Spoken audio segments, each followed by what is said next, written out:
Apabila orang pencuri ni masuk ke dalam rumah Tok Syekh Duyung ni, maka pencuri ni tidak dapat buat apa-apa.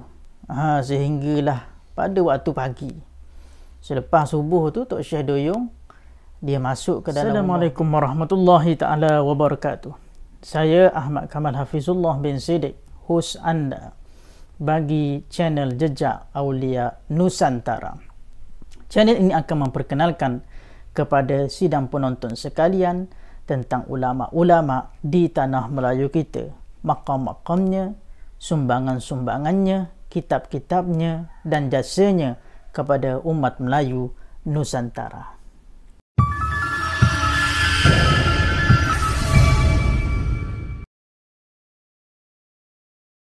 Jika anda pernah melihat video dan menonton video saya pada tajuk Tok Syekh Duyung, anda pasti akan melihat pada minit ke-12.30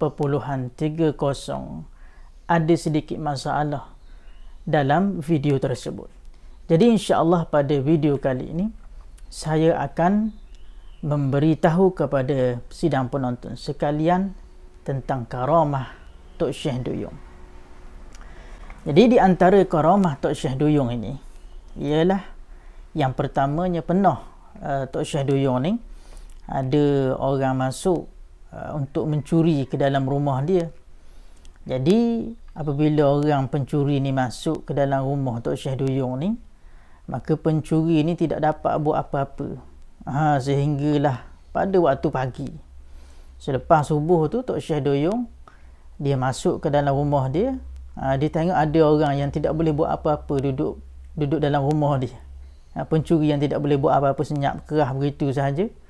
Maka Tok Syekh Duyung pun menepuk bahu dia, dan barulah orang itu boleh bergerak. Selepas daripada ditepuk oleh Tok Syekh Duyung, maka pencuri itu minta maaf kepada Tok Syekh Duyung kerana masuk mencuri ke dalam rumah beliau itu. Itu karamah yang pertama. Karamah yang kedua, Tok Syekh Duyung ni sering kali didatangi oleh Baginda Omar ataupun Sultan Omar, kerana Sultan Omar ini merupakan anak murid kepada Tok Syekh Duyung. Jadi kebiasaannya apabila Sultan datang bertandang, maka pastilah dia beritahu dahulu kepada Tok Syekh Duyung sebagai adab seorang anak murid kepada gurunya. Tapi pernah pada beberapa kali bahawa Sultan Omar ni dia tidak beritahu. Dia tidak beritahu kepada Tok Syekh Duyung kedatangannya kepada Tok Syekh Duyung, kerana mungkin ada beberapa sebab.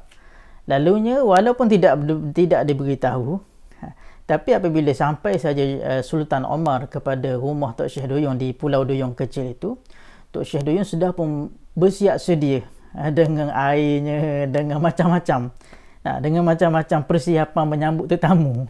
Lalu apabila Sultan Omar tanya, macam mana Tok Syekh Duyung boleh tahu, sedangkan tidak ada seorang pun yang memberitahu tentang kedatangan beliau.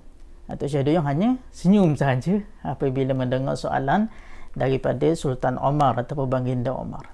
Itu karamah yang kedua. Karamah yang ketiga bagi Tok Syekh Duyung ini ialah pada 1862 Masihi. Pada waktu tersebut British datang.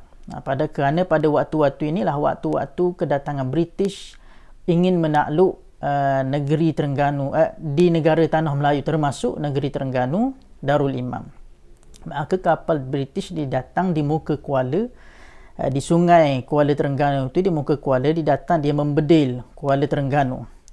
Kalau tak silap saya di dataran Shah Bandar dia membedil dan mati seekor kambing, tak silap saya lah ketika peristiwa tersebut.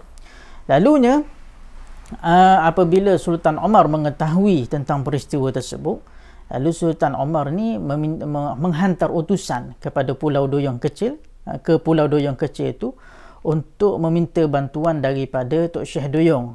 Dia minta utusan itu memberitahu bahawa Sultan Omar meminta kepada Tok Syekh Duyung untuk buat solat hajat menolak bala kerana British datang ke negeri Terengganu.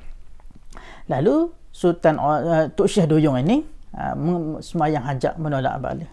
Ketika dia solat hajat menolak bala itulah, selepas daripada jatuh sahaja tangan berdoa kepada Allah Subhanahu wa taala, maka hujan turun dengan lebatnya.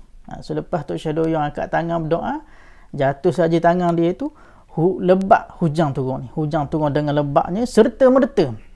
Dan bukan setakat hujan lebat, bahkan ribut melanda bagi kawasan sekitar Kuala Terengganu itu, menyebabkan kapal-kapal British ini terpaksa berundur dan berlindung di Pulau Kapas untuk berlindung daripada badai yang sangat dahsyat selepas daripada doa Tok Syah Doyong itu. Tok Syah Doyong ni dia meninggal pada 24 Februari 1889 pada bersamaan dengan 12 Jamadil Akhir 1306 Hijrah. Di Tok Syah Doyong ni telah menembuskan nafas yang terakhir di rumahnya lah, di Pulau Doyong Kecil. Kalau tuan-tuan pergi ke Pulau Doyong Kecil tu, tuan-tuan akan melihat ada masjid dan tuan-tuan akan dapat melihat di Kota Duyung. Di rumah Tok Syah Doyong ni berhampiran dengan Kota Duyung tersebut. Maka di situlah tempat wafatnya, meninggalnya Tok Syah Doyong itu. Pada hari kematian Tok Syah Doyong ini merupakan suatu kehilangan yang sangat besar bagi negeri Terengganu Darul Iman, sehingga Tok Kupaluh apabila menerima berita ini, kata Tok Kupaluh hilang sudah kepala santan di negeri Terengganu, menunjukkan bahawa sudah hilang orang yang sangat alim yang menjadi rujukan kepada setiap permasalahan agama di negeri Terengganu Darul Iman. Lalunya apabila sampai berita ini kepada Sultan Omar, begitu juga Sultan Zainal Abidin, Sultan Zainal Abidin yang ketiga, maafkan saya.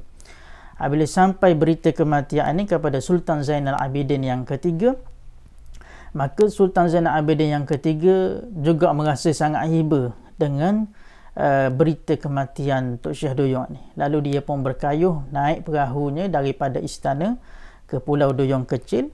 Apabila sampai di rumah Tok Syah Doyong di Pulau Doyong Kecil tu, maka setelah dia menziarahi Tok Syah Doyong, dia meminta kepada ahli keluarganya untuk membawa jenazah Tok Syah Doyong ini pergi diarak beramai-ramai sehingga ke istananya, dan diletakkan jenazah Tok Syah Doyong di istananya untuk diberi penghormatan terakhir.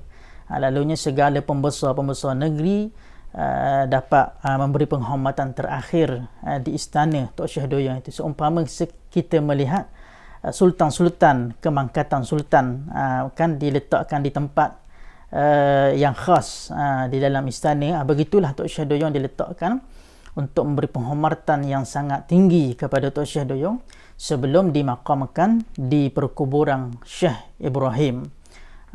Tok Syah Doyong ni dimakamkan di perkuburan makam Syekh Ibrahim, perkuburan Syekh Ibrahim di Kuala Terengganu itu. Tuan-tuan boleh hadir, boleh melihat, menziarahi makam Tok Syah Doyong yang dimakamkan di tempat tersebut. Maka Tok Syah Doyong ni lah ketika hayatnya digelar Pulau Doyong itu sebagai lidah negeri Terengganu. Pulau Doyong digelar sebagai lidah negeri Terengganu kerana apa? Kerana kealiman yang berada pada Tok Syah Doyong itu sendiri, yang menjadi rujukan utama sebagai alim ulama yang sangat masyhur di negeri Terengganu Darul Iman. Jika tuan-tuan ada pertanyaan, persoalan ataupun teguran terhadap informasi ataupun maklumat yang saya sampaikan ini, tuan-tuan boleh komen di ruangan komen dalam video ini untuk saya membaiki tentang maklumat-maklumat saya sebelum saya sampaikan ke dalam channel Jejak Aulia ini. Jangan lupa like, subscribe, share dan komen di video ini. Assalamualaikum warahmatullahi taala wabarakatuh.